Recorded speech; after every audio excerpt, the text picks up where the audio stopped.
राधे राधे दोस्तों, मैं स्वागत करता हूं आपका एक बार फिर से आपके अपने यूट्यूब चैनल आपकी कहानी हमारी जुबानी, जहां मिलते हैं हम ऐसे शख्स से जो अपनी काबिलियत और कामयाबी से एक नए मुकाम पर जाते हैं। तो बात आज हमारे साथ ऐसी एक शख्स हैं संदीप जी, जिन्होंने दिल्ली में बहुत जल्दी अपना एक नाम कमाया है और काफ़ी अच्छे हेयर स्टाइलिस्ट भी हैं। दिल्ली से बाहर भी काफ़ी फेमस मेकअप आर्टिस्टों के साथ ये काम कर चुके हैं।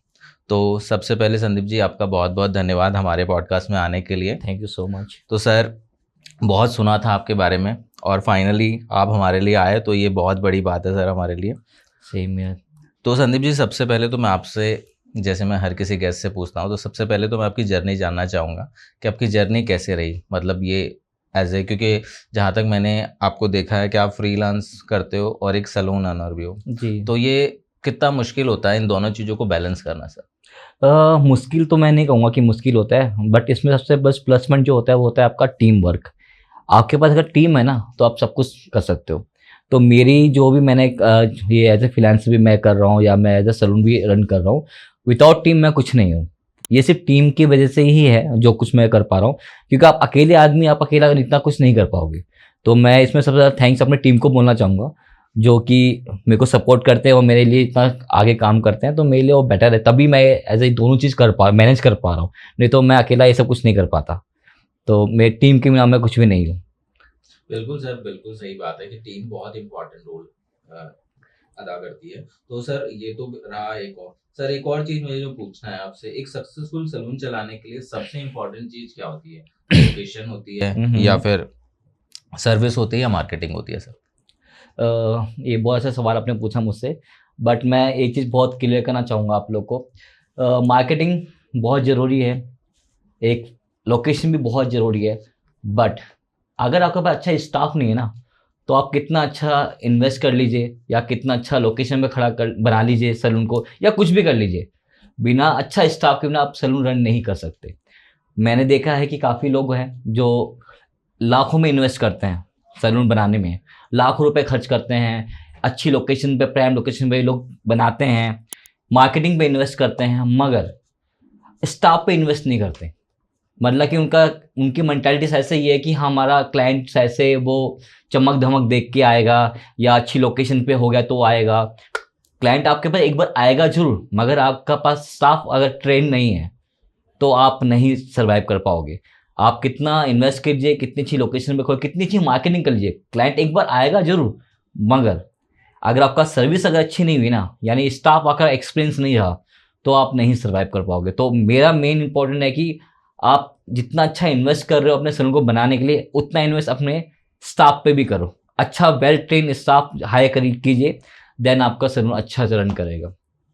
तो सर, जैसे जैसे सर ने बताया कि स्टाफ बहुत इंपॉर्टेंट है, और मुझे लगता है कहीं ना कहीं सर ये इसलिए भी बता पा रहे हैं क्योंकि ये काफ़ी सारी इन्होंने जॉब भी की है और फ्रीलांस में भी रहे हैं, उसके बाद सलून भी रन कर रहे हैं। तो स्टाफ की जो इम्पोर्टेंस ही होती है वो सर को बहुत अच्छे से पता है। तो ये सर बहुत बढ़िया बात है, अगर आप अपने स्टाफ को खुश रख पा रहे हो और स्टाफ भी आपको बहुत अच्छा मिल रहा है, तो ये बहुत बढ़िया बात है। तो सर, सबसे मेन चीज़ जो मैं जानना चाहूँगा कि स्टाफ के बारे में, जैसे आपने बात की, तो आप किसी को भी हायर करते हो तो उसकी क्वालिटी, मतलब कैसे उसको, फर्स्ट क्वालिटी क्या देखते हो सर आप? बेसिकली क्या होता है कि जब मैं स्टाफ हायर करता हूँ, तो मेरा सीधा सा कॉन्सेप्ट होता है कि आप मैं जैसे सपोज मेरे पास कोई आता है, तो वो मैं उनसे पूछता हूँ कि आपने कहाँ किया है, कैसे किया है। क्योंकि देखो सब सैलून का अपना अपना तरीका होता है काम करने का। आप कितने बड़े से अच्छे सैलून में जाओगे, तो सबसे पहले वो आपको एक हफ्ता ट्रेन करेंगे, अपने तरीके से सिखाते हैं। तो मेरा भी यही कॉन्सेप्ट है। कोई भी मेरे पास आता है तो मेरे को नहीं मतलब उसने कहाँ से कोर्स किया है, कहाँ से नहीं किया है, कहाँ से सीखा, मुझे नहीं फर्क पड़ता। वो कहाँ से आए मुझे फर्क नहीं पड़ता। मुझे मेरे तरीके से काम कराना होता है, तो मैं उसको अपनी तरह से उसको ट्रेन करता हूँ एक हफ्ता, जैसा मुझे अपना काम कराना होता है। जी तो जी। आप जितने भी बड़े सैलून में जाओगे, आप कहाँ से आए वो उनको मतलब नहीं करता, आपने कहाँ से कोर्स किया वो मैटर नहीं करता। वो अपने तरीके से काम करेंगे, उसको पता है कि मेरे यहाँ पर क्लाइंटेज कैसा है, तो वो अपने हिसाब से उसको ट्रेन करेगा और अपने हिसाब से उसको सिखाएगा। बिल्कुल सर, और एक और क्वेश्चन है। चलो, ये आपने स्टाफ के लिए बहुत अच्छा बताया, बात करते हैं क्लाइंट पे। आपके क्लाइंट आपसे बार बार सर्विस ले, इसके लिए आप उनको कैसे मोटिवेट करते हो? देखो मोटिवेट तो एक अलग वर्ड यूज़ हो गया मोटिवेट। मेरे से क्लाइंट बार बार सर्विस लेगा, वो इसलिए लेगा कि मेरी सर्विस अगर अच्छी है। तो आपने देखा इंडस्ट्री में ऑलमोस्ट सब अच्छा काम करते हैं। मैं किसी को बिल्कुल, गलत नहीं बिल्कुल। बोलूँगा कि मैं ही अच्छा काम करता हूँ, वो अच्छा नहीं काम करते। सब अच्छा काम करते हैं, मगर सबसे जो मेन इम्पोर्टेंट जो है, क्लाइंट को जो चाहिए, एक तो बजट जो बहुत इंपॉर्टेंट होता है, एक आपकी सर्विस और प्लस आपका एक एनवायरनमेंट।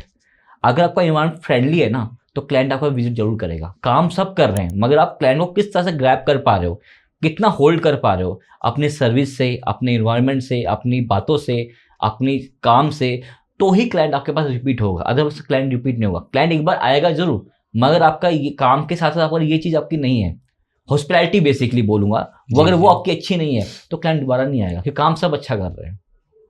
तो सर आपने जैसे अभी क्लाइंट के लिए बताया, आपके स्टाफ के लिए आपने बताया, तो हम्म। सर ये तो ठीक है, पर मैं सबसे पहले ये जानना चाहूँगा आपकी जर्नी का कैसे रहा? मतलब क्योंकि आप एक ओनर हो, फ्रीलांस करते हो, हम्म। प्लस जॉब भी आपने की है, तो हम्म। जर्नी स्टार्ट कैसे की आपने सर? कि हम्म। मतलब क्या-क्या प्रॉब्लम्स आई? क्योंकि आई थिंक मुझे जहाँ तक अंदाज़ा है आपको ऑलमोस्ट 17-18 इयर्स हो गए इस इंडस्ट्री में, हम्म। और उस बीच में काफ़ी अप्स एंड डाउन्स भी हुए होंगे, हम्म। लॉकडाउन भी आया, बहुत सी चीज़ें रही हैं। तो हम्म। आपने कैसे इस करियर को और अच्छा बनाया, कैसे इम्प्रूव किया?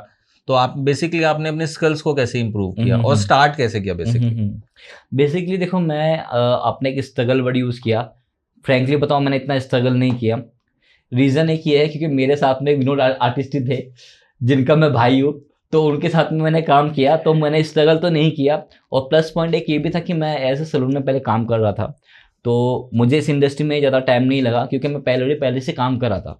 और मैंने जॉब के साथ साथ मैंने एक काम स्टार्ट किया। और प्लस विनोद मेरा भाई है इधर तो जो मेरे सामने बैठा हुआ है, तो उनके साथ में मैंने काम स्टार्ट किया। जैसे कि आपके घर में, तो मुझे इतना स्ट्रगल करना नहीं पड़ा। प्लस फिर जैसे जैसे उन्होंने गाइड करते चले गए, वैसे वैसे मैंने फॉलो किया, और मैंने बहुत जल्दी ही काम कर पाया। जैसे जैसे मुझे बताते चले गए, वैसे वैसे मैं उनको फॉलो करते चला गया। क्योंकि हमने आपकी प्रोफाइल भी देखी है, हम्म। आपने सडन ना बहुत सी चीज़ें चेंज की है, जैसे अपने काम का स्टाइल चेंज किया है, और काफ़ी नए-नए मेकअप आर्टिस्ट जो आपके काफ़ी अच्छे, जो कि दिल्ली में जिनका काफ़ी नाम है, जी जी। इनफैक्ट पंजाब में भी काफ़ी फेमस मेकअप आर्टिस्ट हैं, उनके साथ जी। भी आपने काम किया। हाँ जी। तो बहुत कम समय में आप इतना अचीव कर पाए, सबसे पहले तो ये बहुत बड़ी बात है, क्योंकि फ्रीलांस हम लोग भी देखते हैं, तो थोड़ा-सा स्ट्रगलिंग फेज़ रहता है। तो हम्म। मुझे लगता है वो स्ट्रगल तो मे बी शायद आपने इतना नहीं किया होगा। नहीं, मैंने फ्रैंकली मैंने स्ट्रगल नहीं किया, क्योंकि मैंने जैसे आपको बताया है कि मैं विनोद आश्चर्य के साथ में काम किया था। तो उनके साथ में मेरे को ऐसे काम करते करते मुझे नहीं पता लगा कि मैं कैसे इतनी जल्दी आगे बढ़ता रहा, क्योंकि जैसे जैसे मुझे गाइड करते चले गए, वैसे वैसे मैंने उनको फॉलो किया, देन मैं उसे साथ में करता चला गया। तो इतना फ्रैंकली तो मैंने स्ट्रगल नहीं किया, क्योंकि ऑलरेडी मैं पहले काम कर ही रहा था सैलून इंडस्ट्री में, अच्छा पैकेज था मेरा। उनके साइड बाय साइड मैंने ये भी करना स्टार्ट किया, तो फिर मैंने को लगता नहीं मैंने स्ट्रगल किया है इस चीज़ में। ठीक है, जब आते हैं फिर आपके सैलून पे, तो सैलून बिज़नेस बेसिकली सीज़नल होता है या फिर पीक पीक टाइम पे आप उनको कैसे मैनेज करते हो दोनों चीज़ों? क्योंकि ऑफ सीज़न भी आता है, एक पीक सीज़न भी आता है, प्लस आप फ्रीलांस भी करते हो। पर ये कि चलो आपने बताया कि आपका स्टाफ बहुत अच्छा है, तो उस केस में मान लीजिए आपके पास कोई क्लाइंट आता है और आप फ्रीलांस भी कर रहे हो, तो उस केस में आप उनको कैसे मैनेज करते हो? देखिए क्या होता है, ये सैलून इंडस्ट्री में ना कोई सीज़न नहीं होता।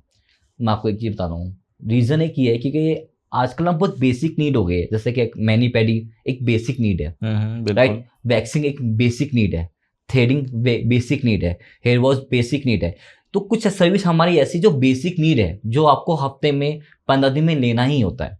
और जब कोई क्लाइंट आपके पास आता है, तो सोचता है मैं ये भी करा दूँ। तो मैं नहीं कहता कि ऑफ सीजन नहीं होता, हाँ थोड़ा बहुत अप डाउन होता है, बट मैं नहीं कहूँगा कि ऑफ सीजन होता है सैलून इंडस्ट्री के अंदर। और बात रही मेरे काम की, तो मेरे क्लाइंट जो बहुत अंडरस्टैंडिंग है, जिसको देखो मुझसे काम कराना है, तो वो 1-2 महीना वेट करता है। उसको पता है कि वो मेरा काम है, मैं एज ए फ्रीलांसर काम कर रहा हूँ, तो वो वेट करते हैं मेरा। तो मेरे को ऐसा प्रॉब्लम नहीं होती कभी। मेरे क्लाइंट बहुत अंडरस्टैंडिंग है और बहुत अच्छा कोऑपरेट करते हैं मुझे अपने काम को लेके। उनसे ही मुझे मोटिवेट मिलता है, क्योंकि उनके कहने से मैंने काफ़ी चीज़ें करी है।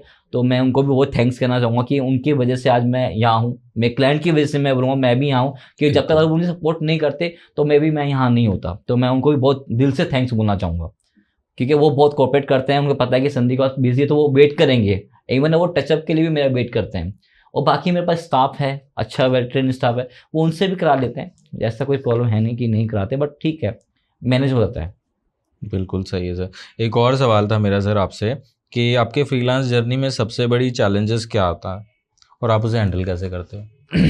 चैलेंजिंग बेसिकली तो एक मैं क्या ही बोलूँ, क्लाइंट्स पे डिपेंड करता है। जैसे कि कोई फर्स्ट टाइम कोई क्लाइंट को काम करा रहा है आपसे और उनको नहीं पता बेसिक स्टाइलिंग क्या होती है क्या नहीं होती है, तो उस केस में हमें थोड़ा प्रॉब्लम फेस करनी पड़ती है। देखो एक क्लाइंट होता है जिसको फैशन के बारे में पता होता है, उसे पता है कि स्टाइलिंग क्या चीज़ है।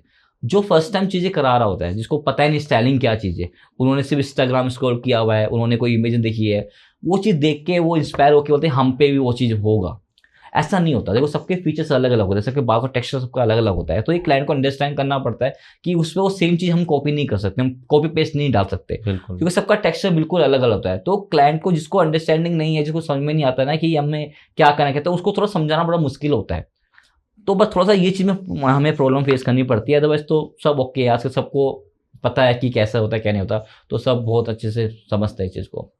बिल्कुल। तो सर एक और चीज़ मैं जो जानना चाहूँगा, मान लीजिए क्लाइंट आपके पास फर्स्ट टाइम आता है, तो उसकी क्या एक्सपेक्टेशंस क्या रहती हैं सैलून में आने? क्योंकि आपकी क्लाइंट से भी बॉन्डिंग बहुत अच्छी है, तो क्लाइंट ये चीज़ें तो आपसे शेयर करता होगा कि उनकी बॉन्डिंग मतलब कैसे वो एक्सेप्ट क्या कर रहे हैं? मतलब क्या चीज़ें वो चाहते हैं कि आपके स्पेशली आपके ही सैलून में आएँ? देखो क्या होता है कि मेरे सैलून में या कोई भी सैलून में जाए, क्लाइंट की एक्सपेक्टेशन जो होती है ना, वो बस ये होती है, सबसे बस एक तो कम बजट में अच्छी सर्विस हो जाए। बट बजट सेकेंडरी मैं बोलूँगा, क्योंकि ऐसा लोगों को माइंडसेट है कि यार हम पैसा कम कर देंगे तो क्लाइंट हमारे पास ज़्यादा आ जाएगा। ये एक मेंटालिटी बनी हुई है। आजकल सब बहुत सस्ते में पैकेज निकाल रहे हैं, चीज़ें कर रहे हैं कि उनको लगता है कि हम सस्ता पैकेज निकालेंगे तो क्लाइंट हमारे पास अट्रैक्ट होगा, हमारे पास सर्विस कराने आएगा। बिल्कुल आएगा, एक बार आएगा बट दोबारा नहीं आएगा।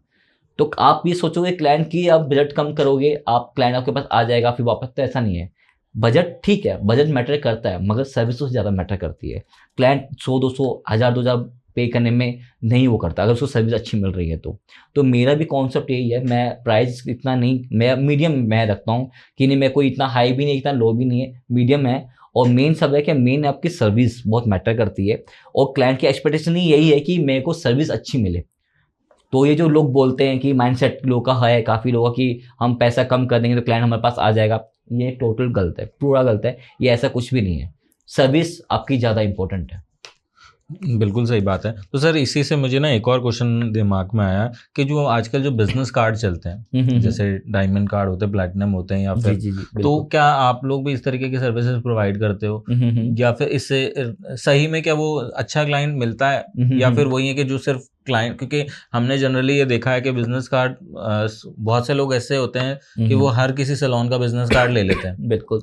और उसके बाद फिर वो वहाँ से वो चीज़ें अवेल करते हैं, और उसके बाद जब रेगुलर कस्टमर बनने की बारी आती है तो वो शायद नहीं आते हैं। तो मतलब आप इस पे क्या बोलना चाहोगे? देखो मैं इसमें बहुत एक चीज़ क्लियर करना चाहूँगा। इसमें भी एक मेंटालिटी बनी हुई है सैलून ओनर्स की, कि हम एक सस्ता, एक जैसे कि बिजनेस कार्ड निकाल सकते हैं, मेंबरशिप कार्ड हम बोलते हैं उसको, वो निकाल देंगे यानी कम बजट में, जिससे हमारा क्लाइंट हमारे पास अट्रैक्ट होगा।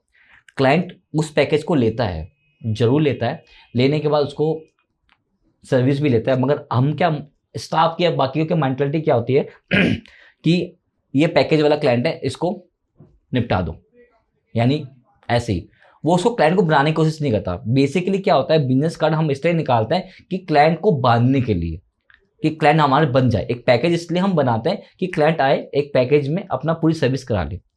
तो ये पैकेज हो निकलता है इसलिए कि क्लाइंट को बॉन्ड करने के लिए, हमें बंद करने के लिए, बांधने के लिए बेसिकली होता है कि हम क्लाइंट को बांधे।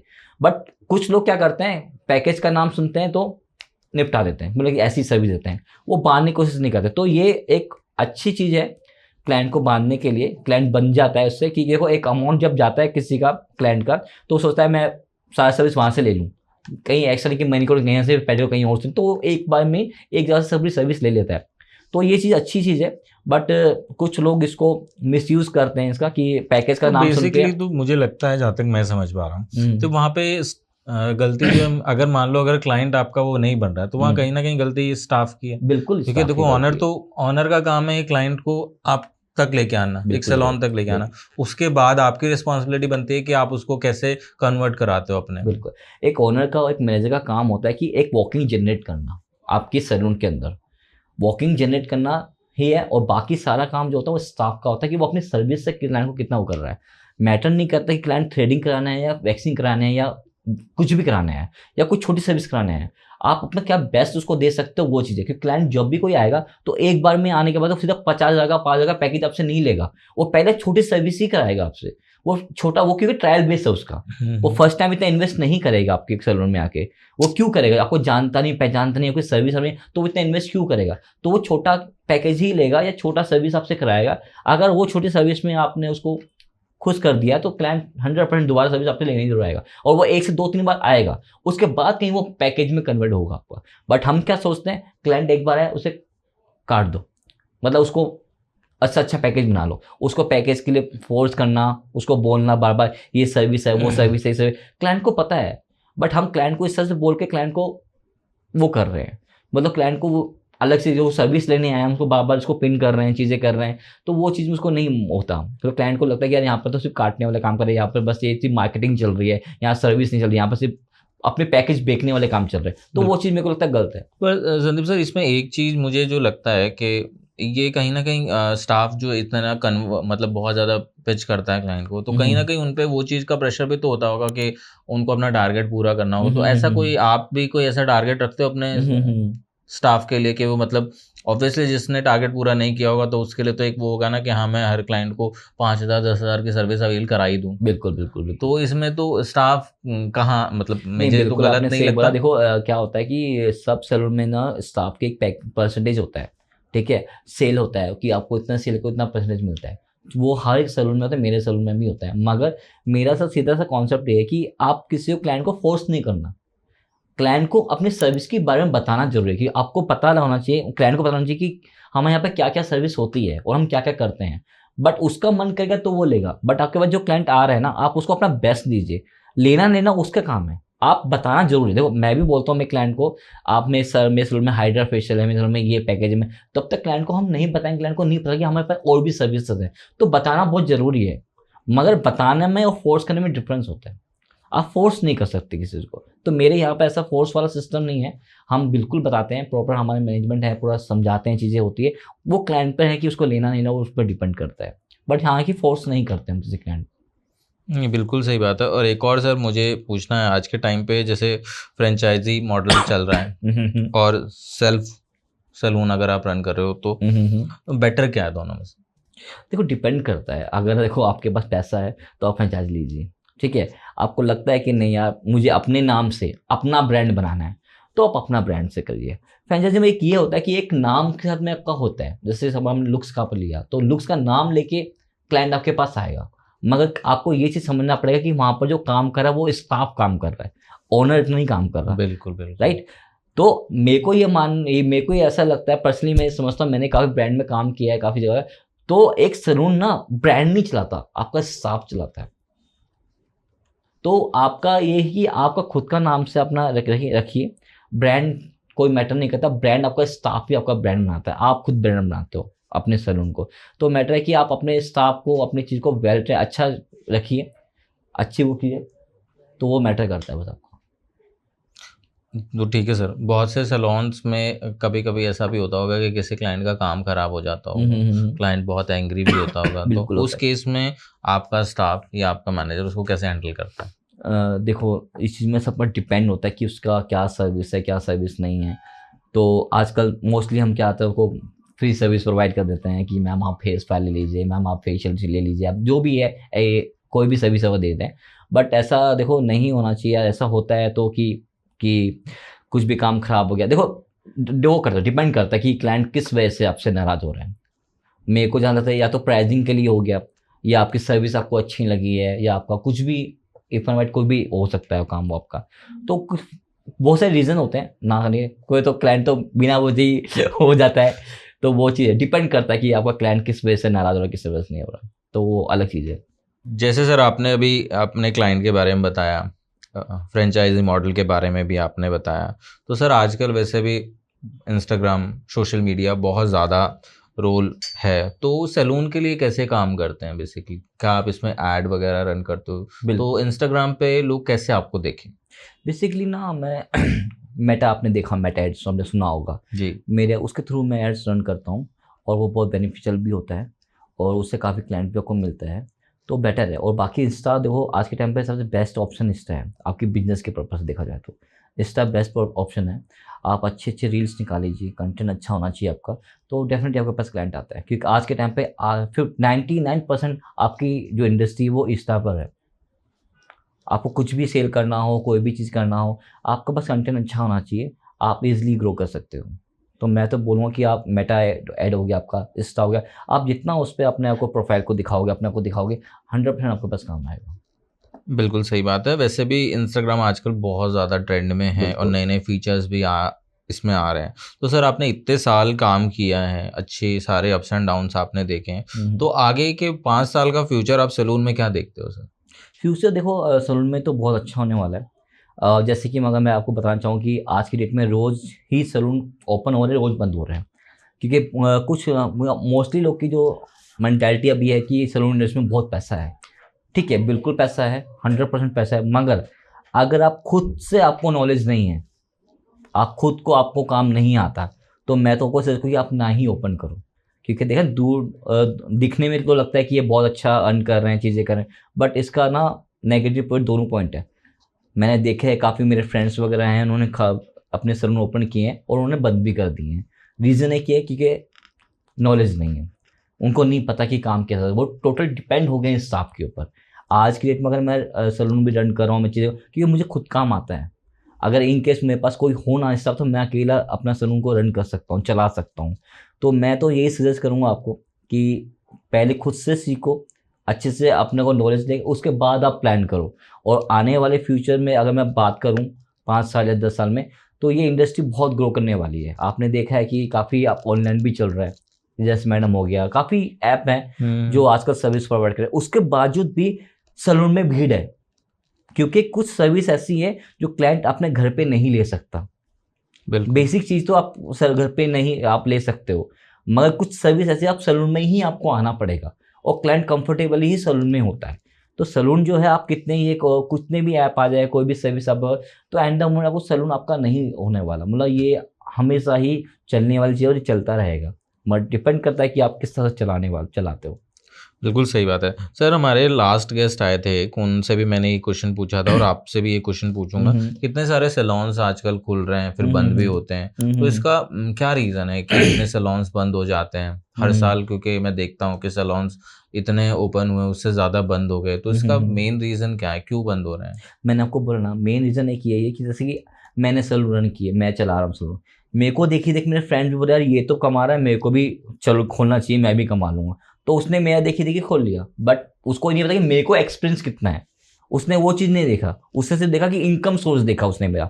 आप जितने भी आप देख रहे हो इंडस्ट्री में जो भी सैलून ओपन कर रहे हैं, वो सिर्फ इनकम सोर्स देख रहे हैं। वो देख रहे हैं यार इतने में इतना हो जाता है, इतना मार्जिन है, ये वो इतने में सैलून खुल जाएगा, छोटा मोटा जैसे भी है। बट वो चीज़ नहीं देख रही उसमें जो काम करने वाले जो हैं, जो आप जो काम करने की चीज़ें, जो मेन जो है, मेन आपका काम, आपको वही नहीं आता तो आप कैसे सैलून करोगे? आप स्टाफ पे डिपेंड होकर नहीं खोल सकते।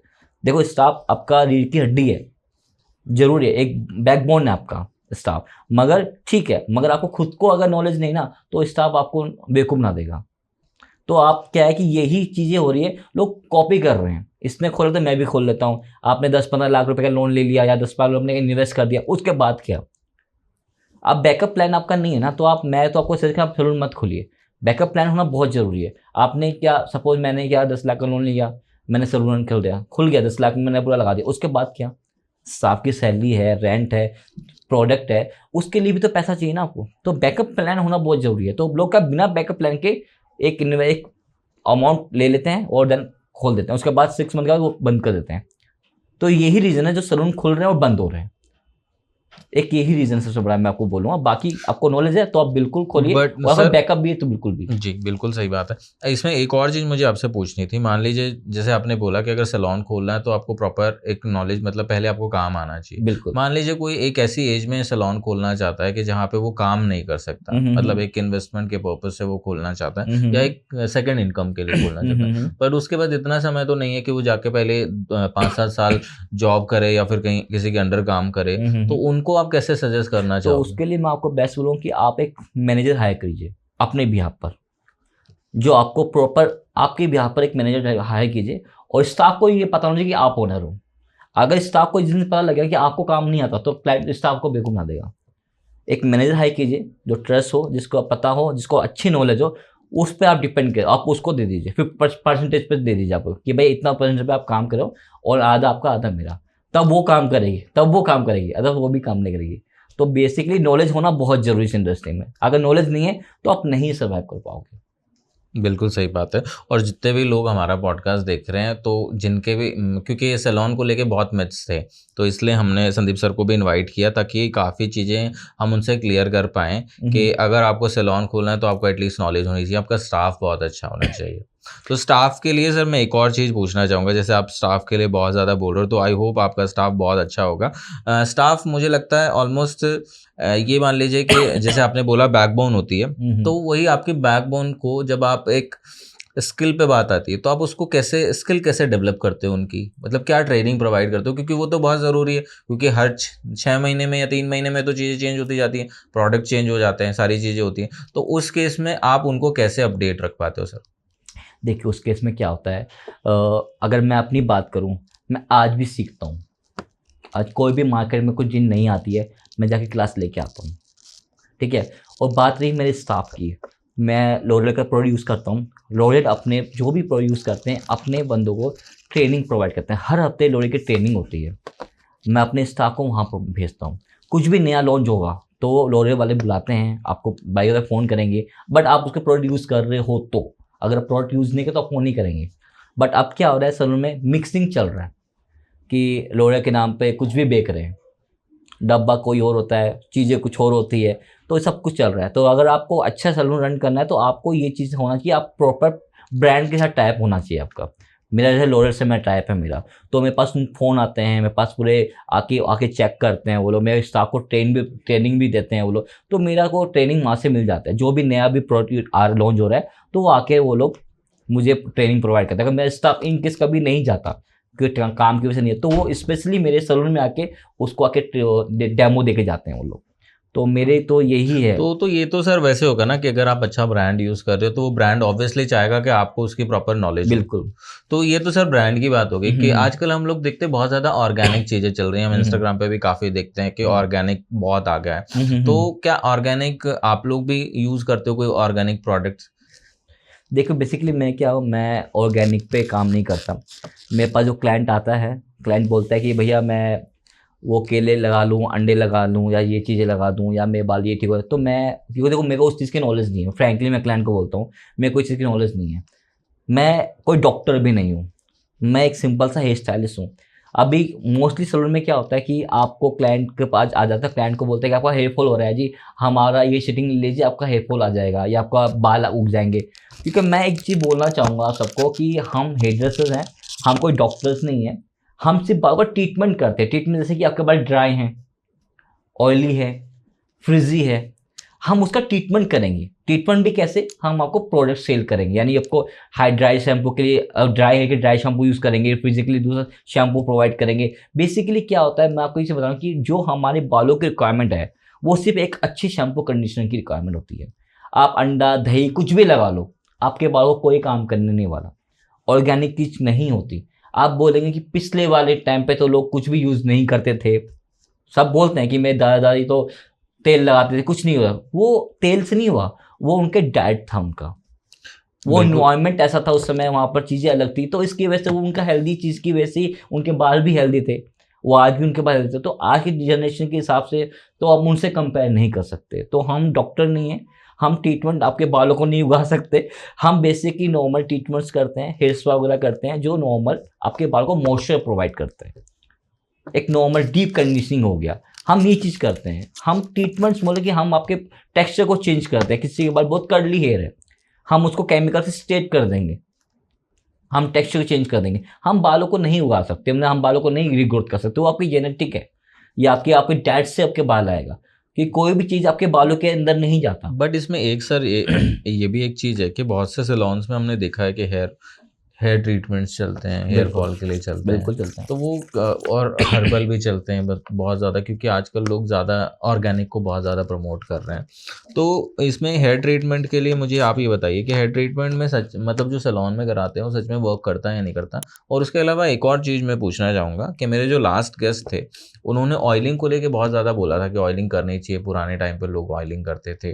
तो ऑयलिंग को आप क्या मतलब कैसे बताओगे कि ऑयलिंग करनी चाहिए या नहीं चाहिए? क्योंकि सबके जब हम लोग क्योंकि हम लोग तो ऑलमोस्ट सभी लोगों से मिलते हैं, तो सबके आंसर्स जो है ना थोड़े-थोड़े अलग ही होते हैं। तो ऑयलिंग पे आप क्या बोलना चाहोगे और हेयर ट्रीटमेंट के लिए आप क्या मतलब क्या ये सही में काम करते हैं या नहीं करते हैं? देखो क्या होता है, ऑयलिंग जो हम करते हैं, ऑयलिंग क्या है, एक मन की सेटिस्फेक्शन हो गया है मेरे को कि मैंने ऑयलिंग कर किया है और मेरे बाल अब ठीक हो जाएंगे, समझे। तो ऑयलिंग से आपको ऐसा कुछ होता नहीं है बालों में, और फ्रैंकली आपको बताऊं ऑयलिंग से कुछ नहीं होता।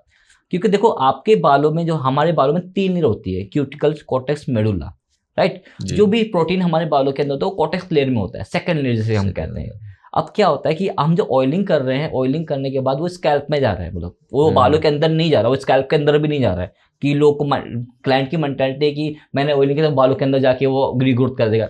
ऐसा तो फिर सब कुछ बाल के बालों के अंदर चला जाएगा, स्कैल्प के अंदर चला जाएगा। ऐसा तो फिर तो ऐसा कुछ नहीं होता है। हम क्या करते हैं, जब बालों में हीट जाता है, हीट से क्या क्यूटिकल्स ओपन हो जाते हैं हमारे।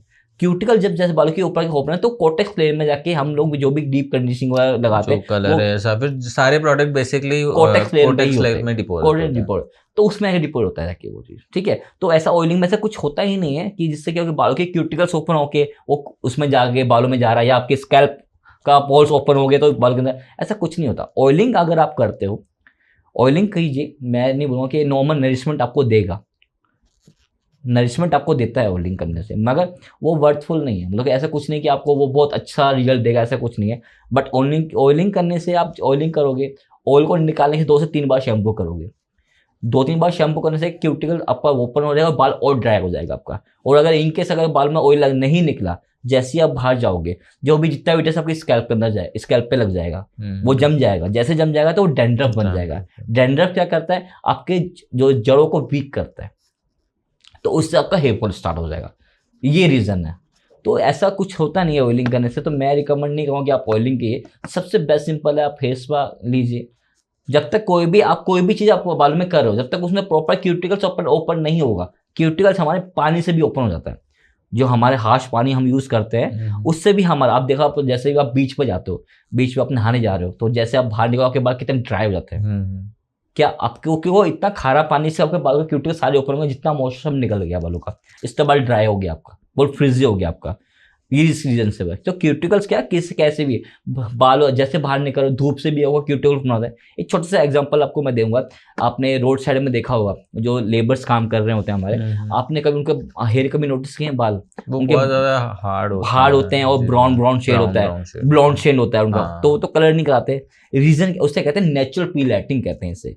इससे क्या होता है, जो हीट, जो बालों की जो धूप से क्या बालों पे हीट पड़ रहा है, उससे पूरा क्यूटिकल ओपन हो गया है, जिससे इतना बालों का मॉइस्चर है सब बाहर जा चुका है, क्यूटिकल पूरा बाहर हो चुका है, तो इसका वो कलर फेड हो चुका है बालों का आपके। तो ये रीजन है आपका। तो इसलिए जब भी बाहर निकलो तो आपको कवर करके निकलो। तो ये चीज़ है आपका। तो मैं ऑयलिंग आपको रिकमेंड नहीं करूँगा। इससे बेस्ट है कि कोई भी अच्छा ब्रांड का शैम्पू कंडीशनर यूज़ कीजिए। अगर जो बालों को रिक्वायरमेंट है ना, वो सिर्फ आपको अच्छे शैम्पू कंडीशनर की रिक्वायरमेंट है, और कोई रिक्वायरमेंट नहीं है। और बट आपको ये चीज़ पता होना चाहिए कि हर 6 मंथ में हमारे बाल का टेक्सचर चेंज होता है। जैसे वेदर चेंज होगा आपके बाल का टेक्सचर चेंज होगा। आपके बाल ड्राई भी हो गया, बाल फ्रिजी भी होगा, आपका ऑयली भी होएगा, आपका ड्राई विंटर में स्कैल्प भी ड्राई हो जाती है, देखा होगा आपने।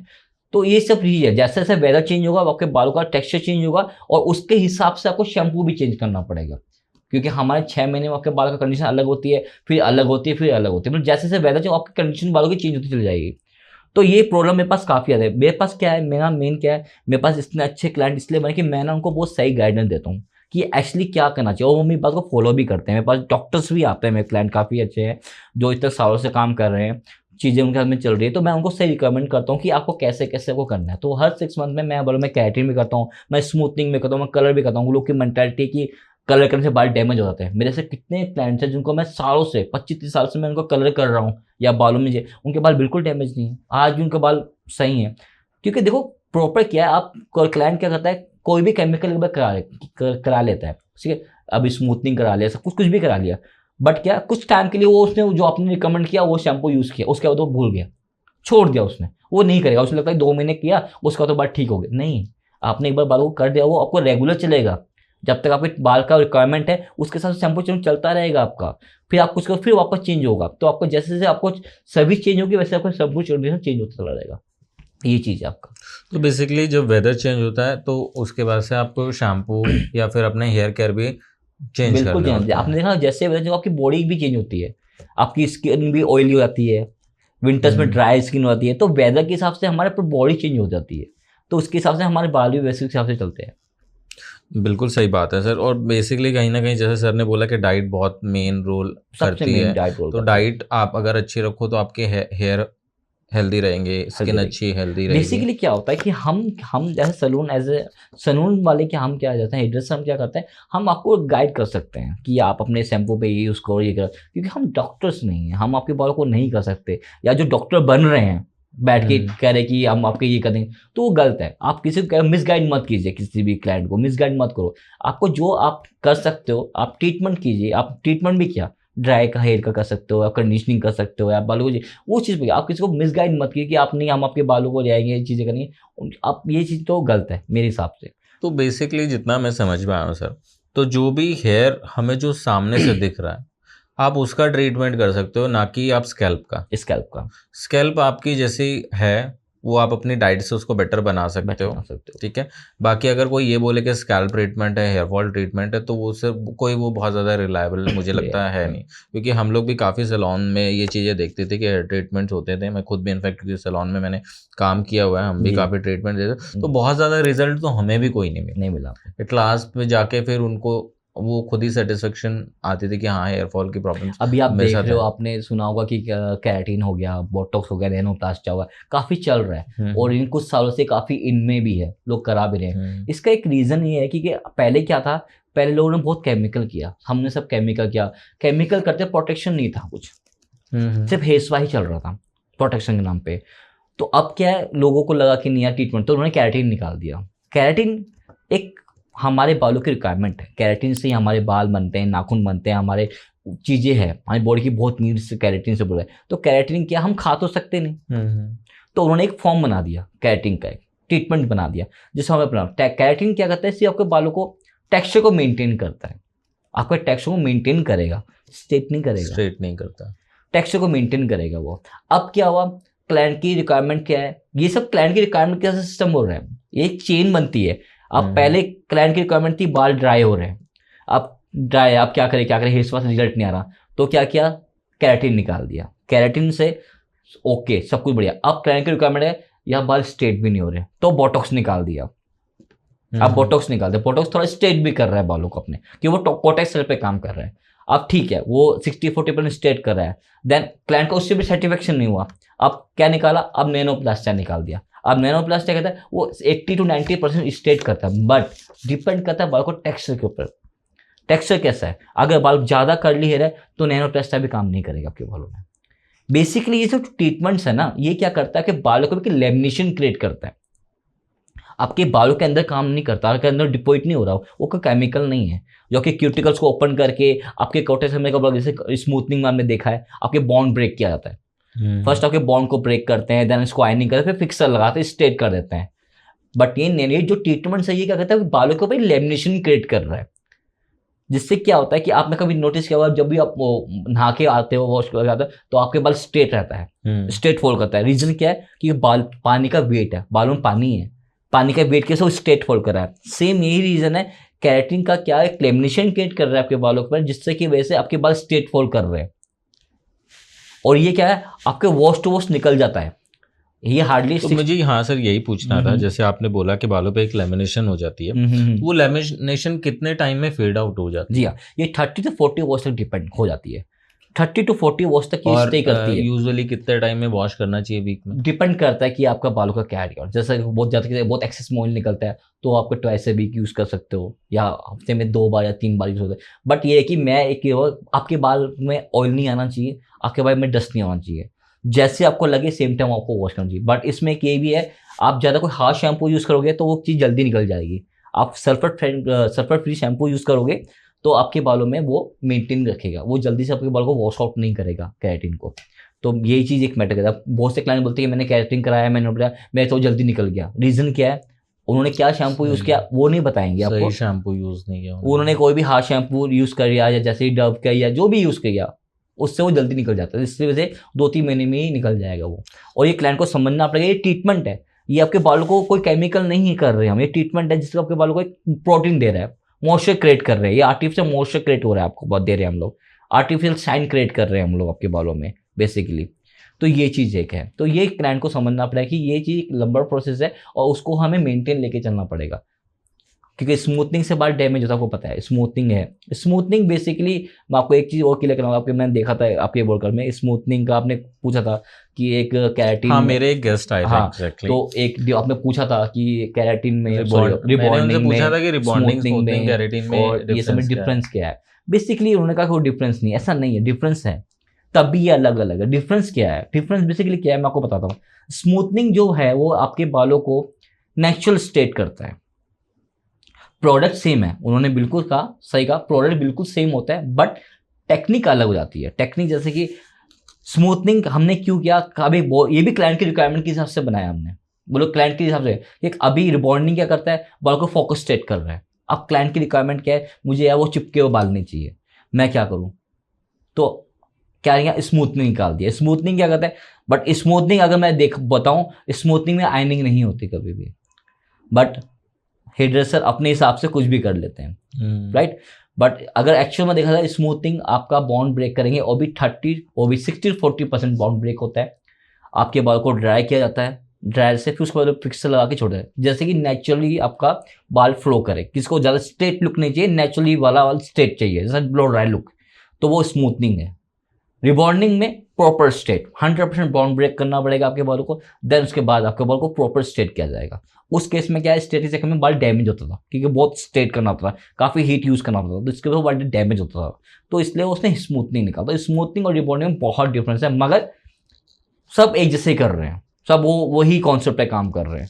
टेक्नीशियन ने बताया कि स्मूथनिंग में ये होता है, बट हेयर ड्रेसर अपने हिसाब से कुछ भी कर रहा है। तो ये चीज़ है। तो बेसिकली जो मैं समझ पा रहा हूँ कि लैक ऑफ नॉलेज की वजह से ये चीज़ें हो रही हैं कि सब एक ही तरीके से उसको काम कर रहे हैं। काम अगर आप एक अच्छा प्रोडक्ट यूज़ करें, एक अच्छे क्लासेस लो, तो आपको इनके डिफरेंसेस भी पता चलेंगे। क्योंकि बिल्कुल देखो, अगर कोई चीज़ मार्केट में है तो डिफरेंस तभी तो है ना। अगर आप एक ही चीज़ को जैसे फॉलो कर रहे हो, वो चीज़ तो नहीं, मैं कहूँगा कि गलत है वो। बट हाँ, इसमें एक क्लाइंट की रिक्वायरमेंट भी है। अभी वो स्मूथनिंग, बट क्लाइंट की रिक्वायरमेंट इसलिए नॉलेज, क्योंकि क्लाइंट को नॉलेज नहीं है। जैसा आप क्लाइंट को गाइड करो, क्लाइंट वैसा ही आपको बोलेगा ना। आप क्लाइंट की रिक्वायरमेंट है कि मेरे को स्ट्रेट चाहिए वाला आपको, तो आप सर्च करोगे स्मूथनिंग या रिबॉन्डिंग। बट इस केस में क्या है, स्मूथनिंग के प्राइस ज़्यादा है, रिबॉन्डिंग के प्राइस कम है, तो हम स्मूथनिंग बोल के रिबॉन्डिंग कर देते हैं। मोस्टली लोग ऐसे कर देते हैं, क्योंकि देखो मार्केटिंग है, पैसा सबको दो पैसे कमाने, तो कुछ भी आप बोल के कुछ भी कर सकते हो। हेयर ड्रेसर है, अलग अलग नाम लेके प्रोडक्ट को बना रहे हैं, ट्रीटमेंट्स बेच रहे हैं, ऑयल थेरेपी चल रही है, या कुछ भी लोग बोल रहे हैं। एक्चुअल में ऐसा कुछ नहीं है। हाँ, मुझे बिल्कुल याद भी है कि मैं अभी लास्ट पॉडकास्ट अपने किसी गेस्ट के साथ कर रहा था, तो उन्होंने मुझे हेयर कट के नाम बताए, डायमंड कट, ये कट, वो कट। तो मैंने उनसे यही क्वेश्चन पूछा कि सर ये सच में क्लाइंट को क्या पता होगा कि कौन सा डायमंड कट होता है या कौन सा वो ट्रायंगल कट होता है, इस तरीके के उन्होंने नाम बताया। तो ये क्या मतलब, ये हमारे ही नाम बनाए हुए हैं या फिर बेसिकली, या फिर ये कोई? मैं आपको बताऊंगा, आप जैसे जैसे कंट्री चेंज करोगे ना, बोलो अपनी जैसे जैसे आपकी स्टेट चेंज होंगे, आपके हेयर कट के नाम चेंज होते चले जाएंगे। ये सब जो बनाया है गया है वो सब हेयर ड्रेसर की अपनी लैंग्वेज है। फेदर कट, ये कट, कुछ भी बना रहे हैं। बेसिकली कट जो था यू वी स्टेट, ये 3 कट होता है। अब क्या होता है कि जैसे कि रिक्वायरमेंट है, अगर मैं एज ए क्लाइंट मेरे पास आ रहा है, क्लाइंट को चाहिए मेरे को, अब क्लाइंट की रिक्वायरमेंट की मुझे ना मेकओवर करना है, मुझे लुक चेंज करना है। अब मुझे एज ए हेयर ड्रेसर, तो मेरा फर्ज बनता है कि मैं उसका लुक चेंज करूँ। अब लुक चेंज कैसे होगा, अब मुझे नॉलेज है, मुझे पता है मेरे क्लाइंट का फेस ब्रॉड है, अगर मैं उसको फेदर कट में थोड़ी नॉर्मल से बैंड से दूँ तो उसका फेस और ब्रॉड लगेगा। तो मेरी नॉलेज है कि मैं उसको जो फर्स्ट लेयर का मिलेगा मैं चिन से नीचे रखूँ, जिससे कि उसको फ्रेमिंग मिले बेसिकली।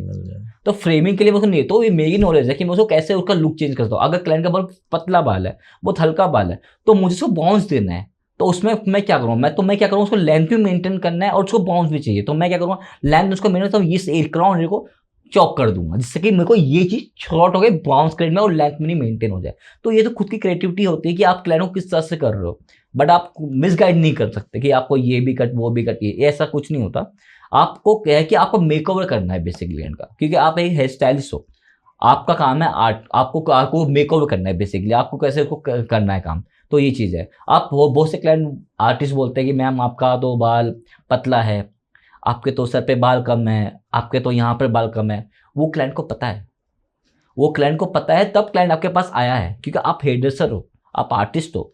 आप क्लाइंट को आप उसकी कमी नहीं बता सकते कि आपके अंदर ये कमी है वो कमी है, उसको वो पता है पहले से। एज अ हेयर ड्रेसर आपका क्या फर्ज बनता है, उसको मेकओवर करना है। आप उसे नहीं बताओ कि आपका बाल कम है, आपका बाल में हल्के बाल है, आप क्या उसमें बेस्ट कर सकते हो, वो आपका काम है। तो मेरे पास जो क्लाइंट आता है, मैं कभी किसी क्लाइंट को नहीं बोलता मैं आपके बाल हल्के हैं, वो मेरे पास आया है किसी ट्रस्ट से है, और मेरा काम है उसको मेकओवर करना, उसको अच्छा लुक क्रिएट करना, उसको एक अच्छा लुक देना। तो मैं उसको बेस्ट देता हूँ, उसको मैं जो मैं कर सकता हूँ। बिल्कुल सही बात है, और ये मुझे लगता है ये तभी कर पाते हो कि जब आपके पास प्रॉपर नॉलेज हो। प्रॉपर नॉलेज हो। तो सर एक और मेरा एक लास्ट क्वेश्चन आपसे है कि बहुत से लोग रिबॉन्डिंग, स्मूथनिंग, केराटिन, बोटॉक्स इन सब के बारे में बात करते हैं, लेकिन कोई भी पमिंग के बारे में बात नहीं करता है। तो बेसिकली पमिंग क्या है? क्योंकि हम लोग पहले के टाइम पे देखते थे पमिंग होती है, अब बिल्कुल ट्रेंड से बाहर हो गई। तो पमिंग क्या है, मतलब रीजन क्या है बाहर होने का, या क्या वो स्टाइल आइकॉन खत्म हो गया है, या फिर क्या एक रीजन है पमिंग का? पमिंग आज भी बहुत इन में है, और मोस्टली लोग आजकल जेंट्स काफ़ी करा रहे हैं, मेरे सलून में काफ़ी जेंट्स हैं जो करा रहे हैं। पमिंग बेसिकली क्या होता है, जैसे कि किसी का बहुत लाइट टेक्सचर है तो उसको पमिंग कराना चाहिए। उससे क्या होता है, उससे बाउंस क्रिएट होता है। तो पमिंग जो है बेसिकली, और मुझे लगता है कि आज भी 60-40% लोगों को पमिंग नहीं आती होगी, हेयर ड्रेसर को आज भी नहीं आती, क्योंकि उन्होंने वो कभी किया ही नहीं। वो पमिंग के नाम पे क्लाइंट को सॉरी कर देते हैं। तो एक ये कि तो ज़्यादा नहीं, इसलिए वो ज़्यादा चला नहीं, और प्लस क्या है उसको हाई मेंटेनेंस है पमिंग को। एक तो उसको बहुत मेंटेन करके रखना पड़ेगा, क्लाइंट इसलिए भी नहीं कराता क्योंकि उसको प्रॉपर स्टाइलिंग करके रखना है, आपको प्रॉपर मूज लगा के रखना है, सीरम रखना चाहिए प्रॉपर ड्राई, बहुत ज़्यादा हाई मेंटेन करना पड़ता है उसको।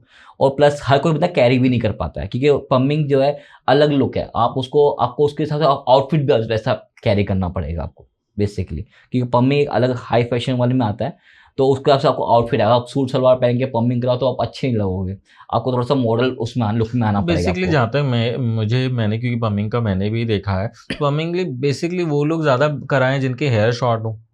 ऐसा कुछ नहीं है, ये लॉन्ग हेयर पे करा सकते हैं, लॉन्ग हेयर बट क्या वो स्ट्रेट हो जाएगा फिर दोबारा?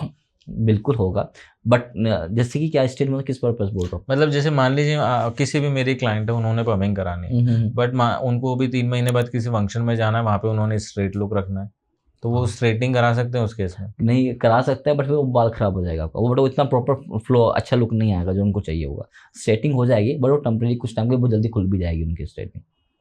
तो बेसिकली क्या होता है, देखो आपको बताओ, पम्मिंग जो है, मैं देखो स्मूथनिंग हो गया, रिबॉन्डिंग हुआ, ये ना एक टेक्सचर के हिसाब से बना हुआ था। पहले स्मूथनिंग या रिबॉन्डिंग क्या होता है, रिबॉन्डिंग वो लोग जिनके पास बहुत कर्ली हेयर थे, पहले तो आपको पहले रिबॉन्डिंग वो लोग ही कराते थे जिनके पास बहुत कर्ली थे, वो मैनेज नहीं होते थे। तो पम्मिंग रिबॉन्डिंग बना ही उन लोगों के लिए था जिनके पास बहुत ही कर्ली हेयर है। बट आजकल क्या बहुत ईजी मैनेज हो गया, ऑफिस के लिए बहुत जल्दी है कि आपने बस कॉम किया, कुपोनी किया और निकल गए, तो आप उसमें सब लोग कराने लग गए।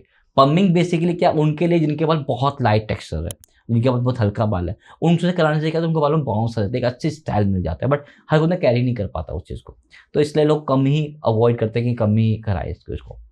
तो ये तो सबका ना अलग अलग चीज़ था, बट अब क्या है सब एक जैसे ही कराने लगे, कॉपी जैसे कि इसने कहा तो मैं भी कराऊँ, तो वो चीज़ चल रही है। तो सबका एक अलग बना हुआ है, चीज़ें बनी तो हैं। बेसिकली जिसको जो भी कराना है, रिबॉन्डिंग, स्मूथिंग या केराटिन, तो पहले अपने बालों के टेक्सचर को देखें कि उनको क्या रिक्वायरमेंट है, क्या requirement एक अच्छे सैलून में जाएं बिल्कुल कि जो उनको सही गाइड कर सकें। बिल्कुल। तो ये बहुत इतने सारे क्वेश्चंस हमने आपसे पूछे सर, बहुत बढ़िया आपने इन सबका जवाब दिया, और आई होप आपको भी मज़ा आया होगा ये पॉडकास्ट देख के, क्योंकि हमारे तो बहुत सारे मिथ्स हैं जो क्लियर हुए हैं, जो सैलून से रिलेटेड जो डाउट्स थे वो सारे सर ने बहुत ही आसानी से और बहुत सिंपल तरीके से हमें समझाया।